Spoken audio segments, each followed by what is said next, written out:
Shall we start kirtan? Sure. We've just been, sort of like talking among ourselves, but I think we need to get the show on the road. Sure.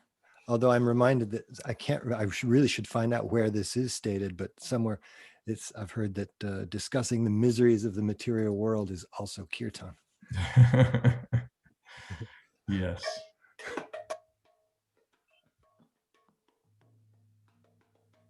Om Jnana Timirandasya Jnananjana Shalakaya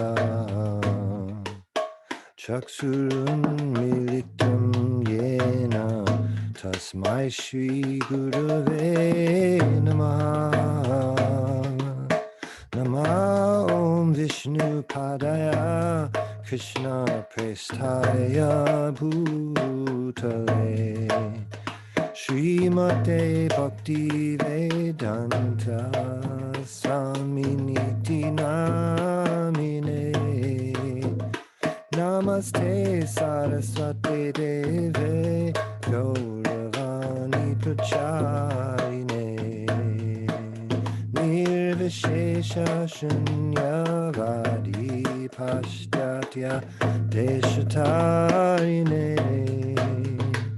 Shri Krishna Chaitanya Prabhu Nityananda Shri Advaita Gadadhar Shivasadi Gaura Bhaktavinda Shri Krishna Chaitanya Prabhu Nityananda Shri Advaita Gadadhar Shivasadi Gaura Bhaktavinda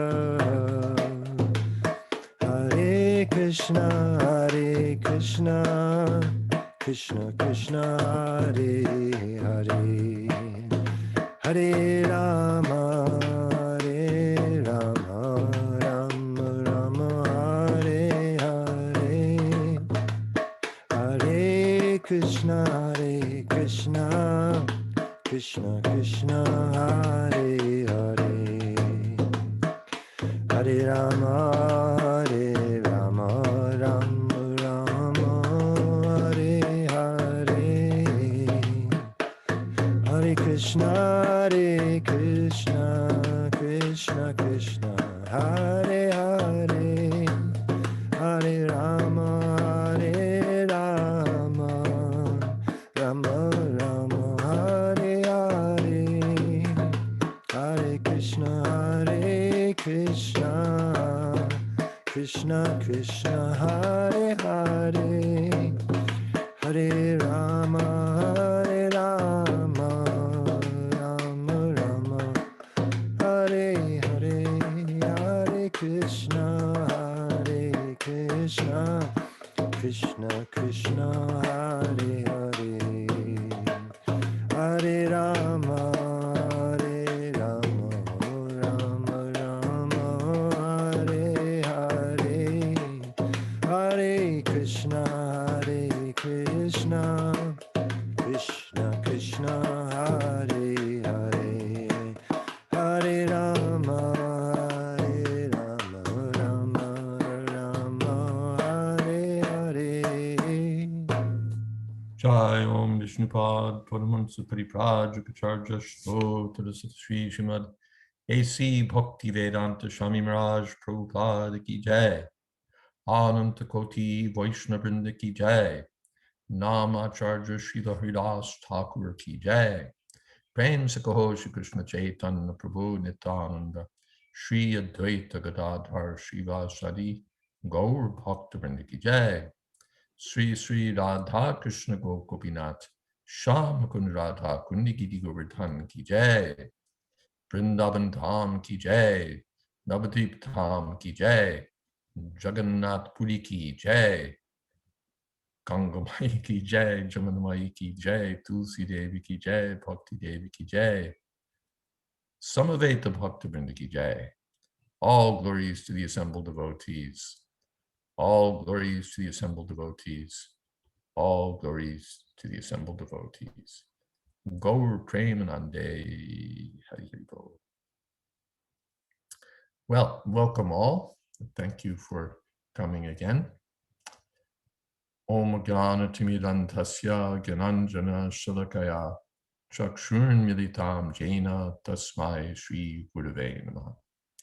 Shri Chaitanya Mano Bhistam Sthapitam Jena Bhutale Swayam Rupa Kada Mahyam Tatati Shupadantikam Bande Hang Shri Guru Shri Jatapata Kamalang Shri Gurun Vaishnavanscha Shri Rupam Shagrajatam Sahagana Raganatan Vitam Stam Sajivam Sadvaitam Savadutam Parijana Sahitam Krishna Chaitanya Devam Sri Radha Krishna Padan Sahagana Lalita Sri Vishakan Vitamscha He Krishna Koruna Sindho Dina Bandho Jagatpate Gopesha Gopika Kanta Radha Kanta Namostute Tapta Kanchana Gaurangi Radhe Vrindavaneshwari Prishabhanu Sute Devi Pranamami Hori Priye Vanchako Tatarubhyascha Kripa Sindho Bhyevacha Patitanam Pavanebhyo Vaishnavebhyo Namo Namaha Shri Krishna Chaitanya Prabhu Nityananda Shri Advaita Gadadhar Shivasari Gaur Bhaktivinoda Hare Krishna Krishna Krishna Hare Hare Hare Rama Rama Rama Hare Hare.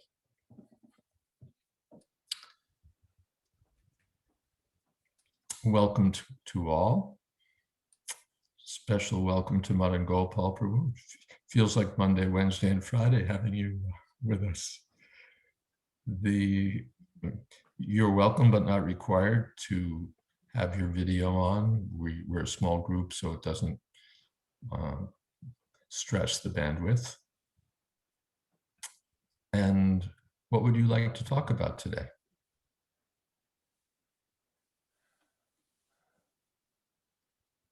In the interests of starting things off, Maharaj, and keeping the air lively with some kind of sound, I was thinking of a question that I've never quite heard answered. Just this is maybe on the level of a Mahabharat related question, but it also has to do with the Bhagavad Gita, because the incident that's described is related in either the preface or the foreword to Bhagavad Gita as it is. And I was thinking specifically how prior to the Battle of Kurukshetra, there was an incident where Krishna, Arjuna, and Duryodhana were present, and Krishna had vowed not to fight in the battle, but he made it known that one side could have his personal presence and the other side could have the benefit of his armed forces. And Duryodhana purportedly snatched at his armed forces, and Arjuna was happy to have Krishna on his side. But what I don't recall ever hearing about in any detail are the dynamics surrounding Krishna's entire army fighting against Krishna in the Battle of Kurukshetra. I've never heard anything about that either. I've also not read Mahabharata, beyond dabbling a little bit here and there. So I don't have an answer to that question. So count me among those who don't have an answer.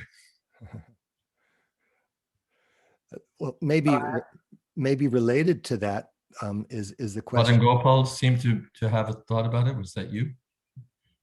Or someone wanted to speak up? Someone else, Apurva Prabhu, maybe? No, I'll wait till he's done, Akendra. I don't want to interrupt his flow. Oh, thank you, Apurva Prabhu. You're very kind and generous. But you would know this probably better than anyone, but the Prabhupada wrote the introduction to the Bhagavad Gita, but the preface and the foreword, I've always wondered who wrote them. Well, the original foreword was written by a professor whose name escapes me at the moment, but well-known professor. The preface, if that's what it was, setting the scene, that's, I think, what you're thinking of. Yes. Was originally written really by Ray Ramadas, who was the editor at the time that the Unabridged Gita was published. And it's been, what's the word, adjusted a little bit here and there. And maybe it includes things from other people, but that's the story as far as I know. So where it says the publishers, in that instance, it refers more likely than not to Roy Ram Prabhu. Yeah, in fact, if you look in the original printings of the abridged Gita, you'll find that it's signed by Ray Ramadas and Hayagriva Das as the editors. But really it was written by Ray Ramadas, and Prabhupada wanted to encourage Hayagriva, and therefore included, asked that his name also be included. There's a letter to that effect in the folio. So that's the story. Thank you very much. Mm-hmm. And if you go look in the folio or look in an original abridged Gita, you can see what it was like and so on. All right. Verify my comments. Yes, Tulsi Priya. Maharaj, I'm trying to remember. There was a pastime that I read where I think it was Roy Rama wanted to leave, and Prabhupada was trying to get him to not leave, and he said that he could put his name on the Gita, that he would be listed as the author. Do you recall that, or? No. What I recall is that Prabhupada wanted to encourage Hayagriva by having his name on the book, which it was in that form. I don't recall, and when Ray Rama left, it wasn't about such matters as that. Nor is it like, no, Ray Rama left quite suddenly, and no, I don't think that's true. Okay. Yeah, if I find it again, I'll send it to you. I'm not sure if we're talking about the same thing or not, but I recall like Prabhupada saying something like, don't remember who it was, but saying you can have your name on it as the author, And, yeah, anything's possible, but I don't recall that. All right, thank you. And at that point, anyway, that wasn't Ray Rama's issue. And I don't, having his name as the author wouldn't have meant anything really to him.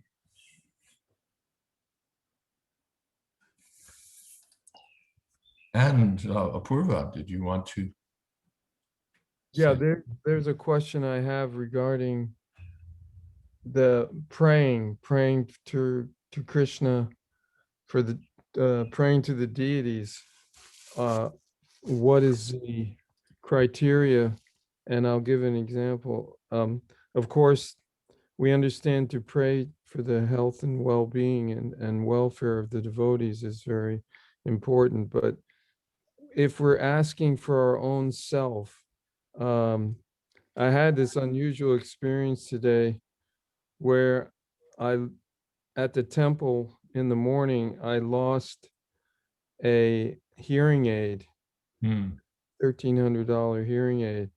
And I spent 2.5 hours combing all the areas where I had been. And then I spontaneously walked into the temple room. I had my shoes still on, but I didn't walk in, and I just paid my obeisances looking at Radhagolokananda during the Artik, and I said, I need these hearing aid for my service to Krishna, to you and to the devotees, and if you please come forward and help me here. And as soon as I got out of the temple room, I found that I had left the hearing aid in my fanny pack, and I thought I had put it somewhere else, and it was very confusing. But I got confirmation from Krishna that he wanted to help me. But usually Nice. we don't pray for ourselves, or you know, as if it's something material or whatever. Yeah. We pray to Krishna, please let me serve you. And then, and devotee is dependent on Krishna. Who else will I go to? Who else will I go to? So it's the whole topic of prayer is actually fascinating. What do we pray for? And of course, we're familiar with the prayers of the great devotees who just pray that for pure devotional service, and they don't ask for anything. And then we're familiar with sort of materially motivated prayers, like materially motivated prayers. But it's interesting how we can pray to Krishna for help in our service or for something meant for our service. And Krishna may respond. In the day after Krishna Balaram were installed in Vrindavan, Prabhupada was in a very happy mood. He was on his morning walk, and he said that he'd installed Krishna Balaram and Gaurnitai just to show that there's no difference between Gaurnitai and Krishna Balaram. And he said, if you ever have a problem, you can go before Krishna Balaram or Gaurnitai and say, sir, this is the difficulty. And they will do the needful. Okay. Thank you, Maharaj. Are there others who'd like to comment on these questions surrounding prayers and so on?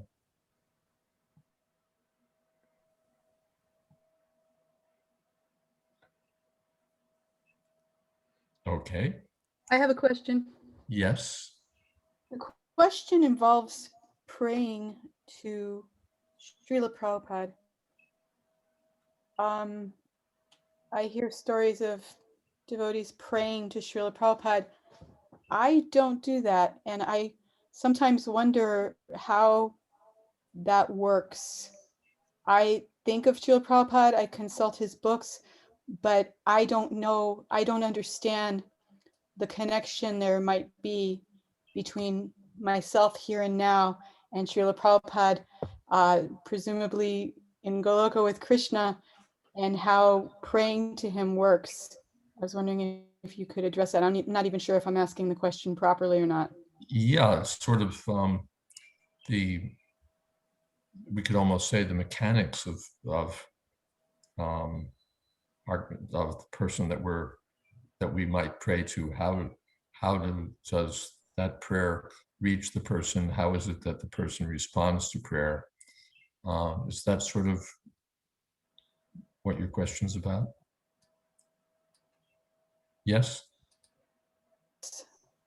Okay. Yes, it's like because we know him in one way, and we've had discussions also about how the living entity can be simultaneously in Goloka and in the material world, and I mean, associates of Krishna, and so it's just, I guess it's kind of connected with that, how he relates to us now, since he's in a different role, so to speak, or maybe not a different role, but he's in a different situation than what we know him as. Does that make sense? Yeah. Could you please take time out from herding the cows to deal with my issue? These are very interesting questions, and I admit to not having a clear bead on it, as it were.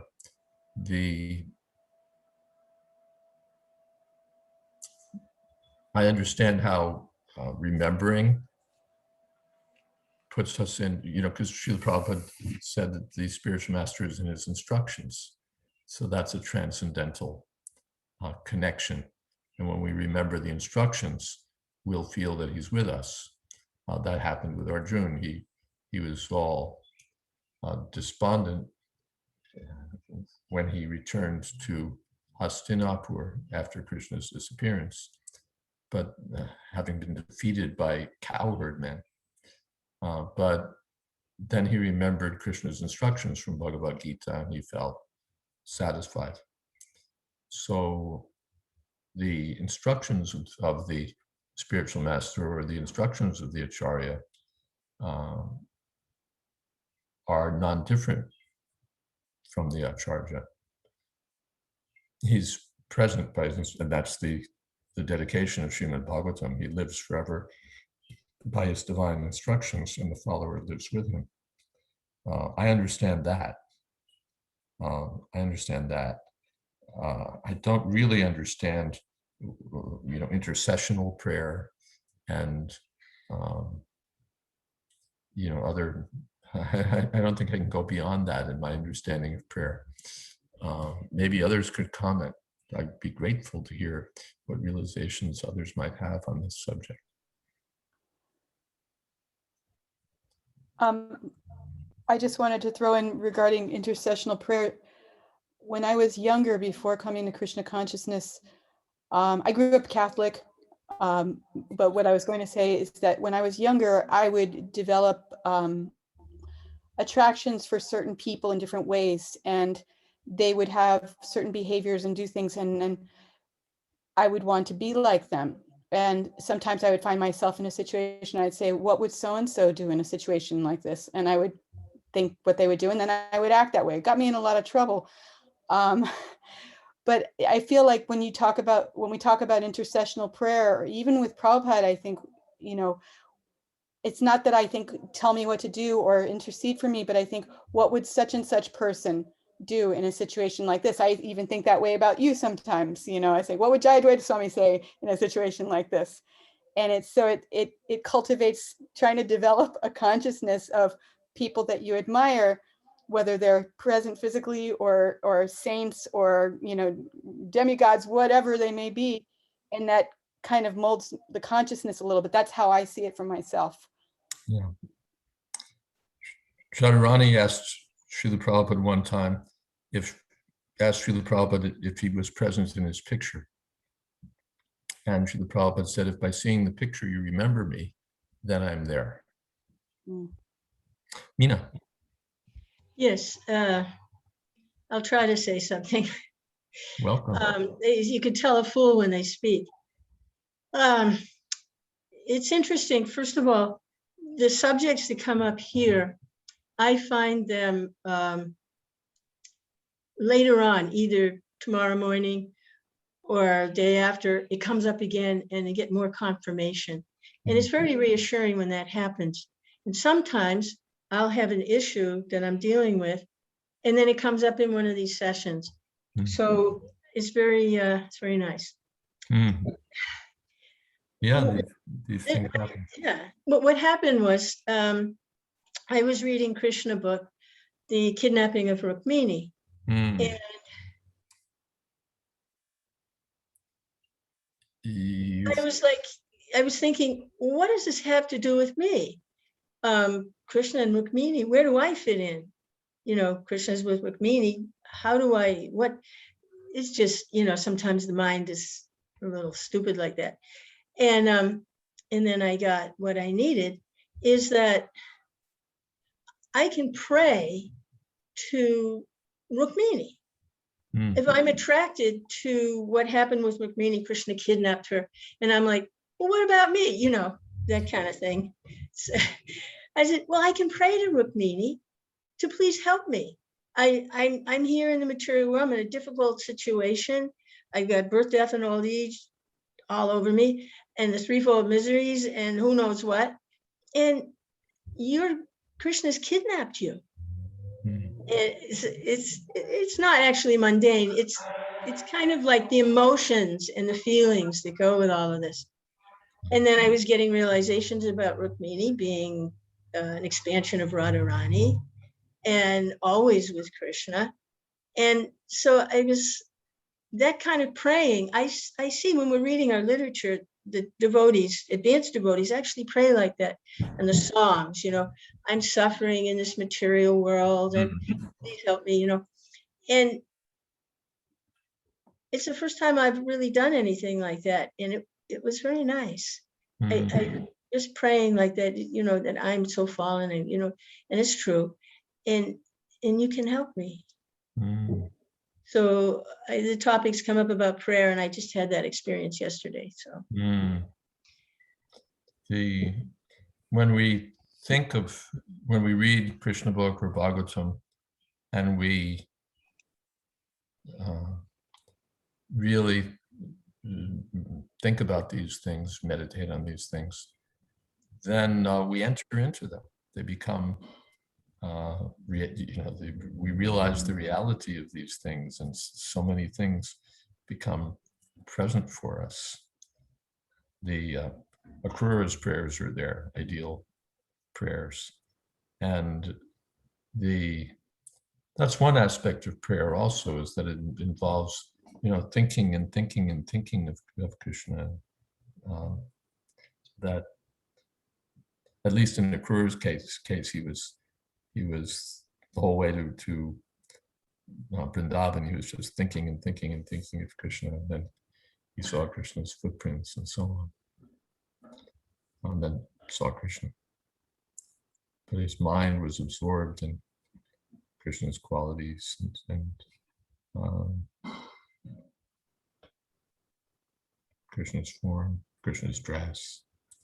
And all of these things stimulate our love for Krishna. They're udipanas, they're impetuses. Prabhupada used that word, impetuses for love for Krishna. By remembering Krishna's devotees, Krishna's form, Krishna's qualities, Krishna's fluid, Krishna's everything. One's love for Krishna is stimulated. So that's very nice.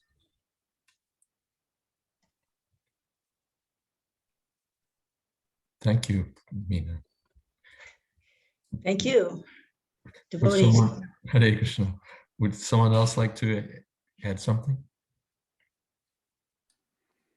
Hare Krishna Maharaj. I was thinking about the topic of prayer, and how when you see prayers that show up in the pages of the Bhagavatam, often they're prompted by feelings of some intense either fear or ecstasy. I'm thinking of the prayers of Gajendra, or someone's in a very intense acute crisis, and then it occurs to them, I should pray. And then some long stream of prayers comes out, and sometimes a very long stream of prayers. And it really, all the prayers, when I was much younger, I would become a little impatient, thinking, when's the action going to pick up again and these prayers be over? But the prayers themselves are like Vedic descriptions of Krishna Tattva that you don't find in such detail in other places, because they're born of the devotees' individual ecstasy at the time that they're feeling these realizations, and Krishna shows up in front of people, and immediately the devotee, at least in the Bhagavatam, is inspired to offer some really great prayers that we benefit from hearing thousands or millions of years later. And it seems like that's the impetus for prayer, is some acute crisis or in our own lives. There's Prabhupada's prayers on the Jaladuta when he's coming over or arriving. Such deep prayers. Thank you. Yeah, and when there's some crisis, the devotee naturally turns to Krishna. The devotee naturally turns to Krishna. What is that Srila Prabhupada said?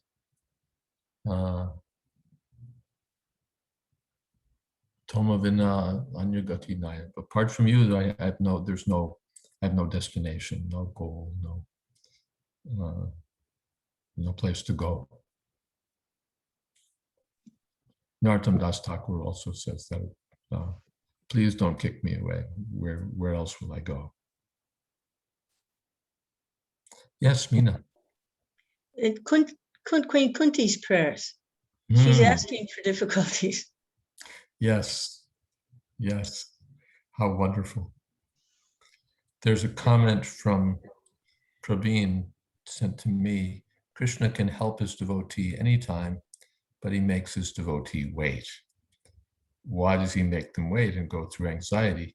It seems like he likes his devotees to go through anxiety, else he can quickly solve the problems. Yes, sometimes that he wants to glorify the devotee. If the Pandavas hadn't gone to the forest, if Prahlad hadn't gone through such trials, then there'd be no story. So at the end, the devotee comes out glorious as a result of difficulties, extended difficulties. Or the devotee becomes purified by going through difficulties. When we're going through troubles, it doesn't stop, or it keeps getting worse. And it's Krishna's mercy on us. Krishna's knocking the stuffing out of us, as it were.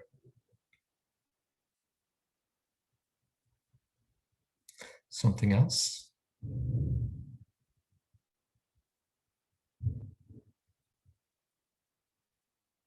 Hare Krishna Maharaj. My name is Lalita Prasad Das, and I have a question regarding, I've been attending, my wife and I, a class, actually Srimad Bhagavatam readings hosted by Kamalini and Apurva Prabhu. Oh. And we just started, and there's just a couple of questions regarding chapter 11, third canto, chapter 11, verse 1, regarding the atom. The atom. Okay. It says the material manifestation. This is text 11.1. Translation: the material manifestation's ultimate particle, which is indivisible and not formed into a body, is called the atom. It exists always as an invisible identity, even after the dissolution of all forms. The material body is but a combination of such atoms, but it is misunderstood by the common man. And Prabhupada in the purport says in the modern science also, the atom is accepted as the ultimate indivisible particle of which the universe is composed. So I had some questions regarding that, because through the extreme heating of atoms, we can separate electrons, causing a plasma, and from a plasma through electromagnetic manipulations, we can separate the protons from the neutrons, and eventually leading to the quarks and into quantum physics. So I'm saying, well, really the atom is not the ultimate particle, it's more like the quarks. And are they wrong in stating that the atom is the ultimate? I mean, the fact that quarks are there is the question whether we went to the moon is another thing, but now we're dealing with this is I mean, you just can't tell me that quarks don't exist, that the is the atom the ultimate particle. Or is it the quarks that are the ultimate particle? Or does it really matter? Until we find other ones.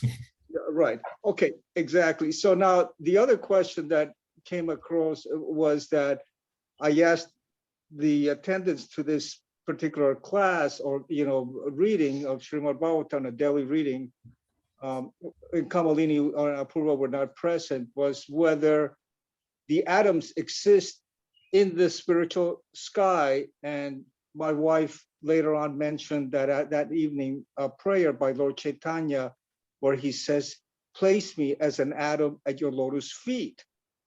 So if Lord Chaitanya is asking to be placed as an atom at the feet of Krishna, then that means that there must be atoms in the spiritual sky, unless. Well, that overextends things a bit. Atom is Srila Prabhupada's English rendering. Chaitanya Mahaprabhu said, Stitaduli Sadrasham Vichintaya, please consider me to be like, well, Duli is dust. So like dust is, another way to render that is like an atom at your lotus feet, a small, insignificant entity. That's really the meaning. It's not, in that context, there's no particular relationship to atomic theory and all of that. It's just a way of expressing the Sanskrit word dhuli, which is dust. And Prabhupada renders it atom. So it means, a very small little insignificant particle. That's the meaning. Just consider me a small insignificant particle at your feet. To extend it then to, well, there must be atoms, and that would be overextension. But that's another way of looking at it. In the spiritual world, everyone's an atom at Krishna's lotus feet. A small, insignificant speck. Although Krishna treats some of those atomic living entities as his friends, some as his conjugal lovers, and so on. So the insignificant jiva, who's very, very tiny, Krishna treats as an equal or as superior. That's another thing. But it's Chaitanya Mahaprabhu expressing his humility. But please just consider, like Bhaktivinoda Thakur, just make me an insect in the house of a Vaishnav. That means as long as I can be in the house of Vaishnav, doesn't mean he's particularly thinking of centipedes or something like that. Although I guess centipedes don't qualify as true insects, but he's expressing a desire to associate with Krishna or Krishna's devotees. Is that okay? On that second question? Yes, and I have another question, but I can ask later. It's regarding Brahma and Rudra, but I can wait till a later time when everybody speaks up. I'm noting in the purport that the atomic description of Bhagavatam is almost the same as the modern science of atomism. And it's described as Paramanu Vad. Paramanu Vad is advanced by a sage named Kanada. And I think Prabhupada is being approximate here. He says in modern science, atoms are accepted as the ultimate indivisible particles. Well, not really, right? So Srila Prabhupada, I don't think, is our go-to source on what scientists propose, but he's but he is our go-to source on the Bhagavatam. So he's sort of giving us a sense of what the Bhagavatam is saying by giving a comparison to what the scientists are saying. Similar ideas there in the Bhagavatam, in modern science. So in that way, making us more, making it more accessible for us.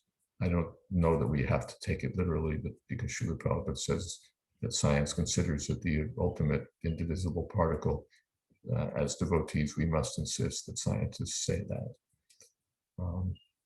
Is that okay? By the way, Yes. are you like is science your field, Lalit Prasad? Well, I'm an industrial engineer. I guess if you're an engineer. I guess. What kind of engineer did you say? Industrial. Industrial engineer. Yes. We do have a scientific institute in Gainesville, Bhaktivedanta Institute for Higher Studies, where devotees who are scientists or people with scientific training or in other academic fields get together and discuss these things and so on. You might be interested in that. If you are, you could. Thank you so much, Maharaj. Thank you. And approving Kamal, and he could put you in touch with them, or if they don't know how to, they could get in touch with me. It's interesting. There's Prabhupada has often said that all of our abilities we can use in Krishna's service. So if we have scientific training or training as engineers, training as doctors, training as in any field, carpentry, we can use that for Krishna. That's one of the nice features of devotional service.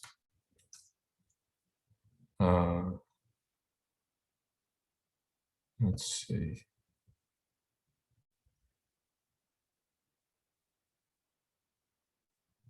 Yeah. Okay. Something more? Sankarshan Prabhu has something in the chat box I don't think you've addressed yet. Oh, let's see. I'm always missing things in that chat box. On hearing our prayers or instructions in the midst of an intense situation in Bhagavatam, I was surprised that even King Bena heard out the Brahmins who were preaching to him before he eventually rejected what they said and accused them of being way off for not recognizing his supremacy.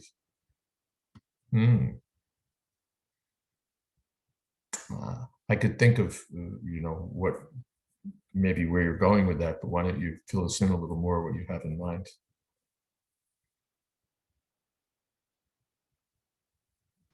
Well, I'm just maybe it's a part of the times that people were respectful and they knew how to, communicate in a way to, even if they were like demons, they could even hear people out before they exploded or went about their way, their normal way of acting. It seemed like a kind of a civilized way of interacting, even for someone like King Bena.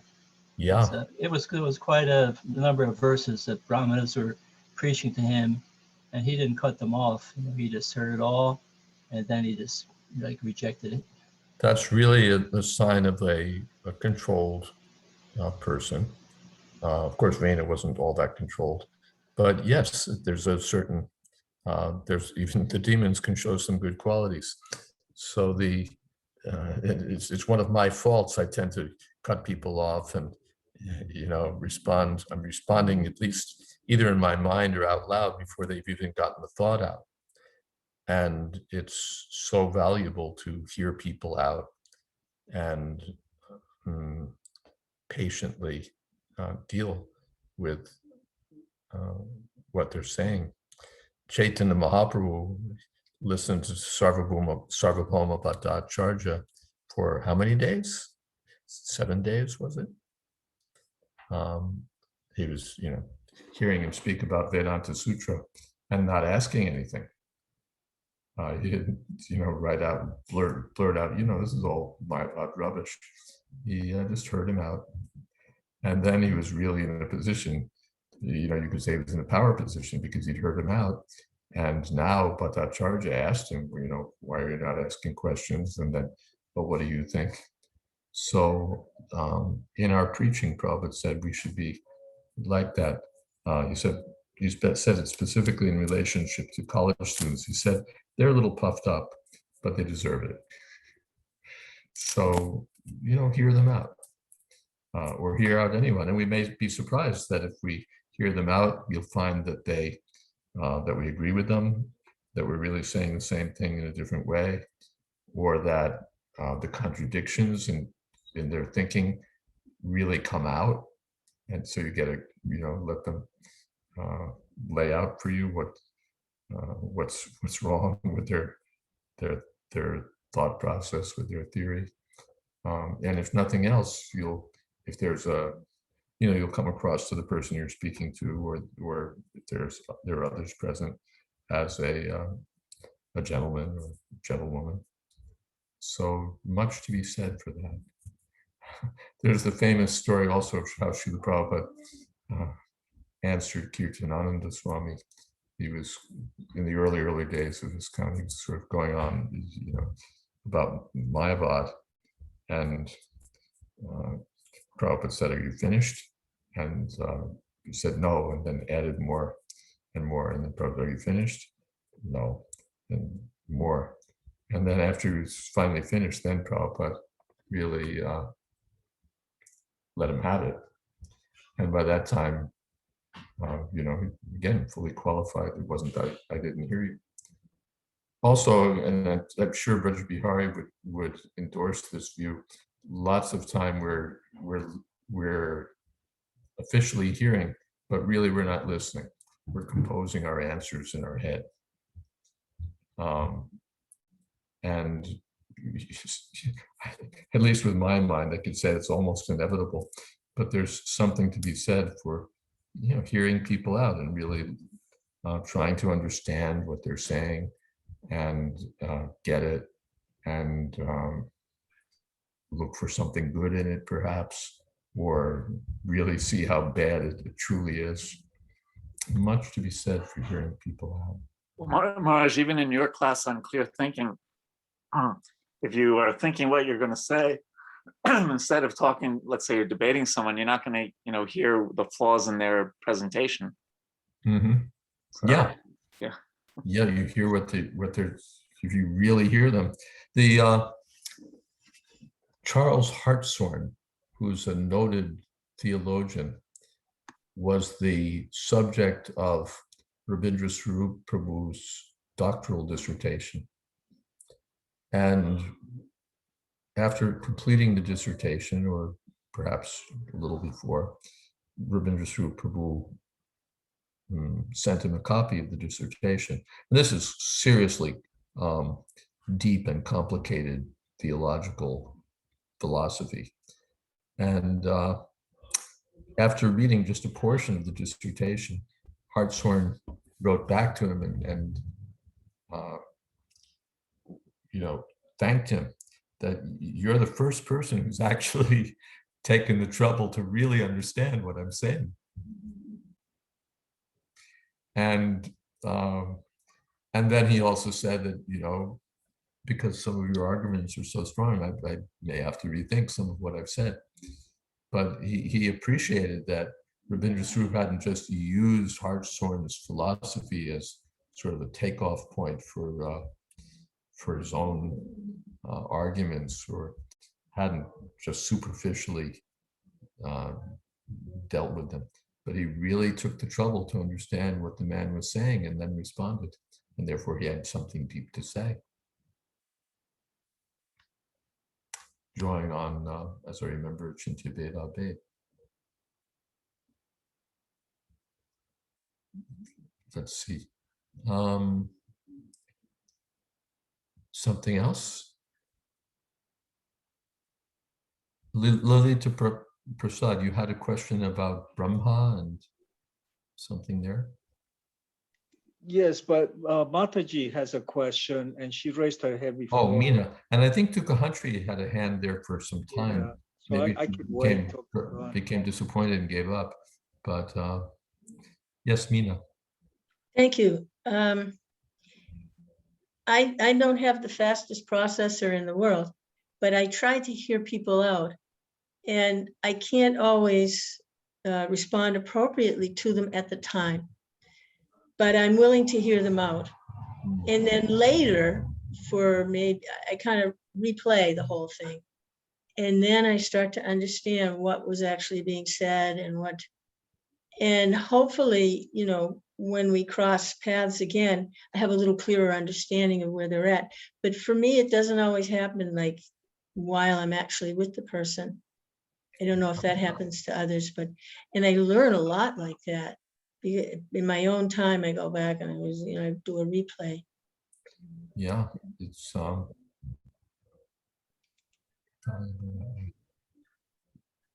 I just remembered I was talking to someone in the subway, and he was laying out something, and you know, I was speaking to him, and he listened, and then he started speaking, and I sort of responded, and he said to me, he said, "I gave you silence."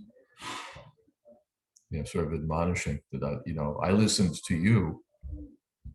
Are you going to listen to me or not? So it's instructive. We're not just meant to immediately deliver the truth to people, but hear them out. And then you're in a better position to speak truth. In that letter you were referring to from Balamanta Prabhu, Prabhupada says, appreciate their points of view. And I always think, you know, college students' points of view in 1972 was like 4 things: drugs, sex, rock and roll, and Mayavad philosophy. But still, he said, if we appreciate their point of view, it will be easy matter for us to convince them gradually to join us. Yeah. Dukkha Huntry put something in the chat. Yeah, have we ever covered the veganization of the Hare Krishna movement? I may have missed it. No, we haven't talked about that. And we won't get time to talk about it today, but if you bring it up at the next session, we could talk about that. It's an interesting question. An interesting issue. Yes, thank you. Thank you. Venkatesh says, if there are many sannyasis, senior devotees in our society in times to come, will it happen that there's too much diversity of opinions? Also, the hearing capacity of general mass of devotees is limited. They say they don't have time to attend many seminars, Bhagavad Gita. So not much audience may turn up. Well, let's say... My connection cannot hold this. Excuse me? So there's a few things there. Too much diversity of opinion. There can be lots of sannyasis and oneness of opinion. We all have the same philosophy. We all have the same basic teachings. So we expect oneness there. But there may be diversity of views on how to spread the Krishna consciousness movement, or even how to practice. And yeah, things may get dicey with not only sannyasis, but other leaders and devotees. So stay tuned for the fun. Well, at least it's not happening now, Maharaj. Oh, no, no one would say that.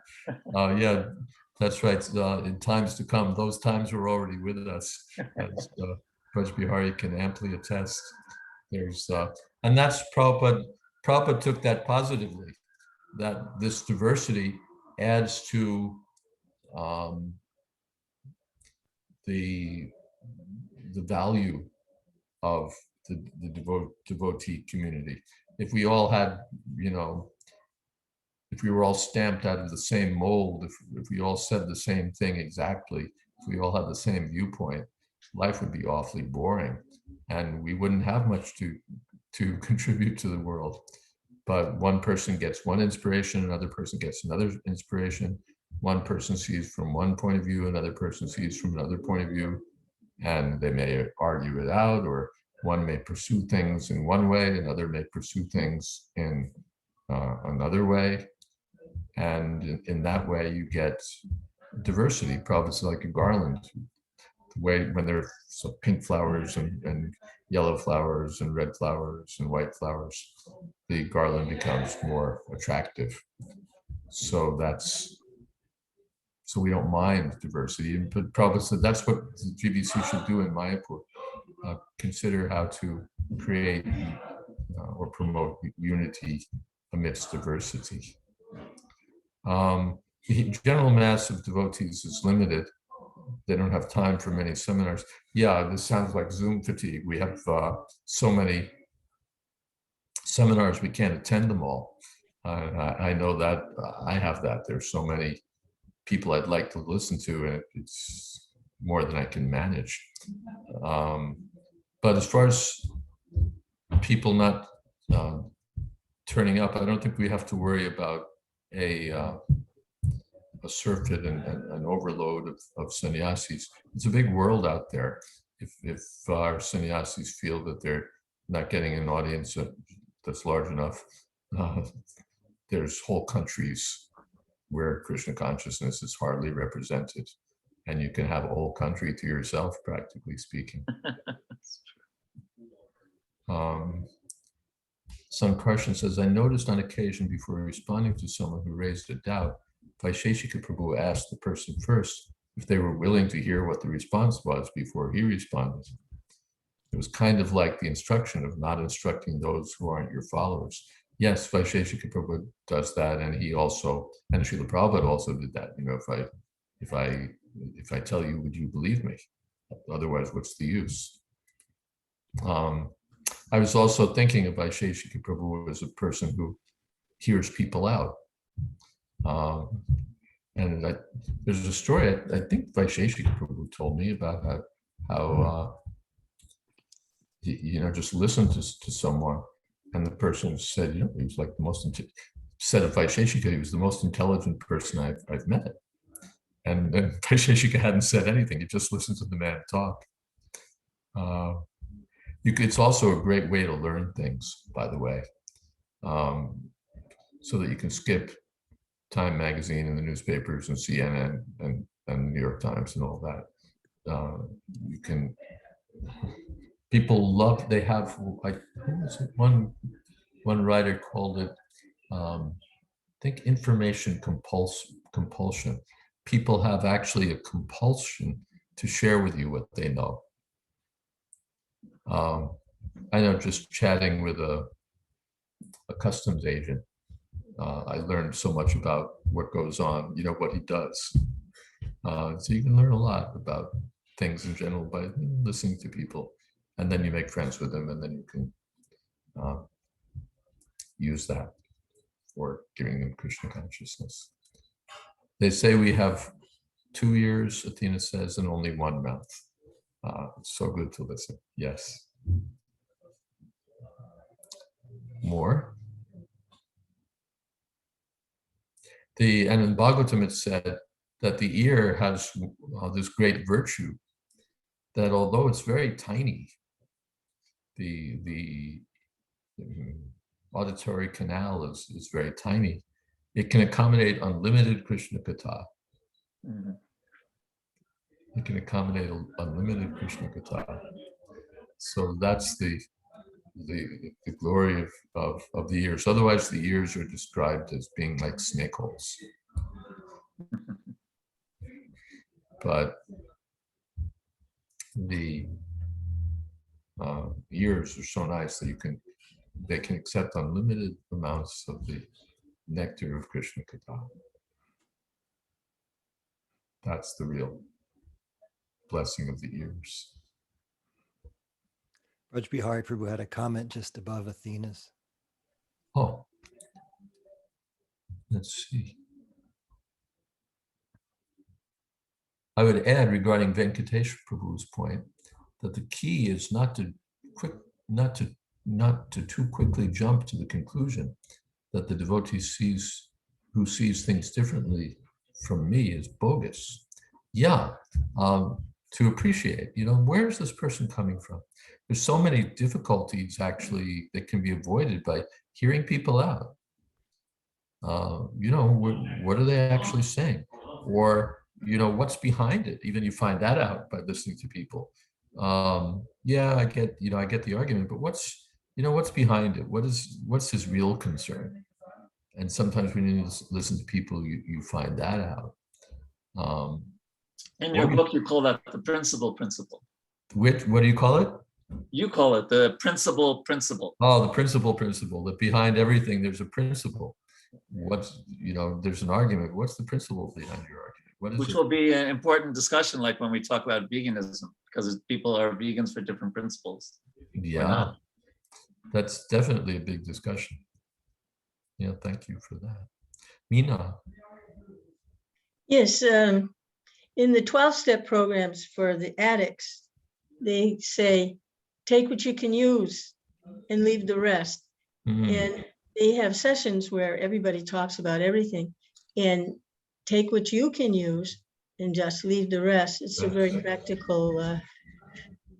You're probably used to quote Chanakya that take nectar from a pitcher of poison, or gold from a filthy place, or Sri Ratnam Dushkaladapi, or take a jewel of a girl, even if she comes from a low family. So yeah, even though people may be speaking nonsense, we may hear something that will be helpful for us. Even that fellow I was speaking to on the subway, his philosophy was all rubbish, but I learned something from him, I hope. Okay, we're at 8:01. And again, there's the evening program, the 8 o'clock program at ISKCON Tuaco has been resumed. So if you like, you can join that, or as you see fit. And thank you all so much for your company. And I look forward to meeting you next time. Hare Krishna. Hare Krishna. Thank you very much. Thank you. All glories to Srila Prabhupada.